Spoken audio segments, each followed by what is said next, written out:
We like to start off every show, or at least ask every guest, what was your welcome to the league moment?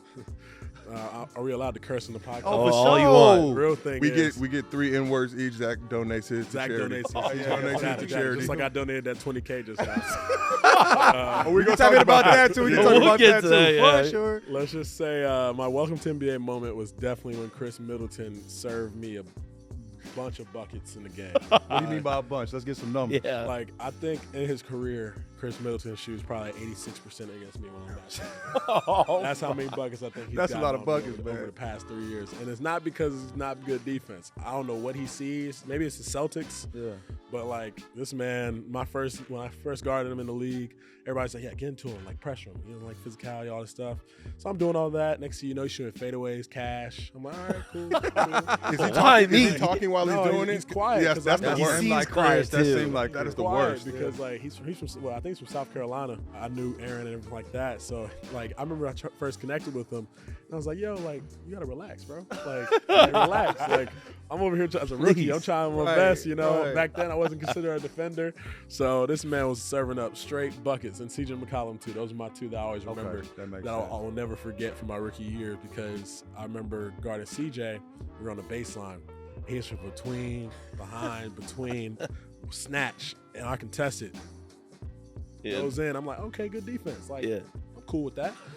Next thing you know, it comes downhill. I think Dame didn't play that game. He was getting straight off. Came down, layup. I'm like, all right, cool. Like, that's 4 points. Like, Are you keeping the stat line I'm in keeping your the head? stat line. Okay, in my Oh, head. that's smart. That's how you know he's Always. good. That's how you Yeah, Okay, sometimes, yeah, always. especially in certain matchups, I'm like, all right, I'm doing Right. my job. Versus other Right. days, you're like, all right, he's kind of serving it up right now. Like, next thing you know, CJ, and I think he ended up with like 12 on me.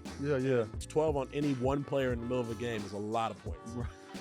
Like, think about it. Like normally people score 26. Like JT will score 30 or 40, right? Boom. You look around, it's not the same person guarding them. It's a switch. Yeah, like, right, so you're like, right, you right. might get 10 points across each different player, or like 8 points, 6 points, 12 points on one player. Like, He was picking on you, bro. that's a little bullying. I feel like. Remember the leagues talk about respect for the game. Where is it when it comes to that? I used to get so frustrated playing against Tim Duncan because I could not figure him out. Is he the player you did not want to play? Like, he was like the most difficult guard.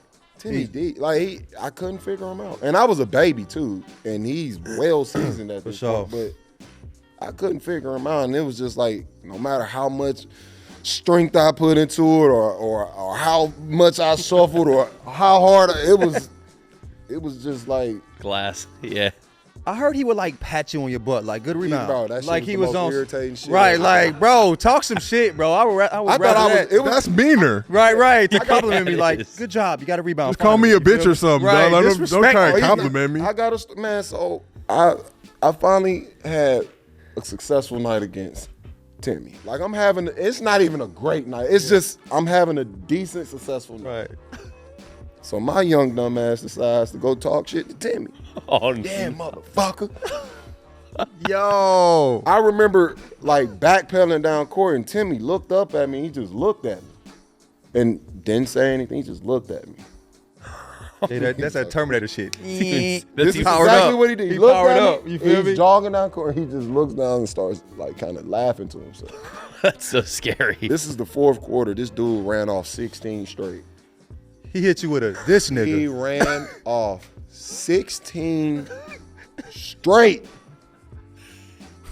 What did you do though? What was you thinking? when did What you was do that? Get it like He was at catching 4, at 16. 6, at 8. This is what it was.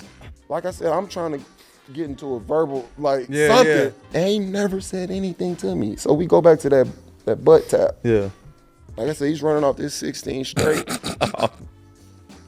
Good job, big fella. That's so condescending, And bro. I'm like, this motherfucker. You ready to square off? You feel me? But hey, and I mean, but at the end of the day, it wasn't where it was any ill will. I'm like, For this sure, is for fucking Tim sure, Duncan. for Yeah. sure, yeah. That was definitely one of my like, welcome to the league. Oh, okay. Welcome to the league was like the real moment was I think we played Hawks and they had Dwight Howard. And it was Chocolate like shoulders. It was like sixth game of the season. First 5 games I was inactive, so I was not even dressing up. Okay. And so we played in Indiana. I was in locker room because I was not even dressing up. And Mozgov, he was our starting center at the time. Bag finesse champ. I ain't mad at him. He was solid. I think our boy messed his career, but whatever. I think he, I don't know. He got hit. He had a concussion, whatever. So we get after the game. We go straight to Atlanta, and I get a call from Luke Walton. He's like, "You're starting tomorrow." Oh. It's Did you Dwight want to Howard. start? I don't know. It seemed like I wanted to play, but like when I you want to jump in the deep end. When, bro. I'm just when he's learning how not to on the swim. court, that's what let me get my minutes in. Look. Right. But he was like, "You're starting," and you know, it was Dwight Howard. That's one of the guys like I really looked into. Like growing up, he was one of my favorite bigs in the league, and it was I was sweating. Like Lou Will made so much fun of me in the locker room for sweating. Like I had that scouting report holding like this, like 2 hours before the game, going through it. It's like it's not gonna change, bro. Like The work is coming. You feel me? Meanwhile, Lou's eating his hot wings. And I'm about to go drop this quick fit. Gonna drop 20 real quick. And then you know, we started the game, and I actually scored first four points of the game. So I thought it was like this smooth. This sweet. Yeah. And then Dwight had like 30 and 33 and 15, something like crazy. How So many did you catch? For that 33. not a lot. Okay. That's important. There we go. What do you want me to say? I passed that on. Now you got him. You got him. No, but that was my welcome to the league. Like he was messing with me. Like he would just put his hand on my hip, like just like I couldn't move. Like he was just strong, messing. right, Yeah, he was messing with me. The first one was Brad Beal. It was when I got called up and we going through scout. I started that game. I was guarding a big, and then we was talking about a pick and roll, blah, blah, and they made an emphasis like, don't let this guy get going. He sees one goes in, he going. First one, I fucked up on the pick and roll coverage. Swish. He run off like 12 points in a row. Oh no. St. Louis on, Brad Bill. And it's just like, Good man. it's just like, damn, that's the difference in this league. Like guys are getting after it ASAP, quick. Guys like that, like you can't let them get going. That one possession can change the whole game. He ended the game with like 40.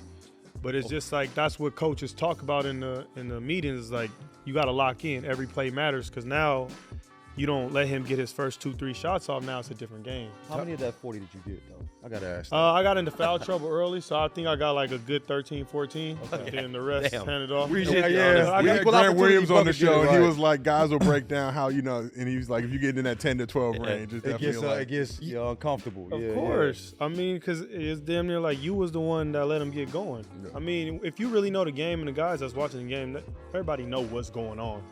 We know who's the guy that got this guy going. Yeah. We know who let him, who fucked up on the coverages or whatever, the mistakes. Everybody know what's going on. The second one was Kuzma. He dunked on me. No way. Okay. Kuz got me.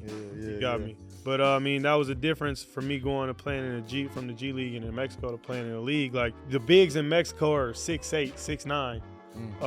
They're not athletic like that. So when you got a 6'8", 6'9", 6'10 guy who can move like a guard and is athletic like that, it's different. Like the levels is different. Yeah. The bigs in the NBA 7 feet, 7'2", as opposed, like I said, in Mexico 6'8".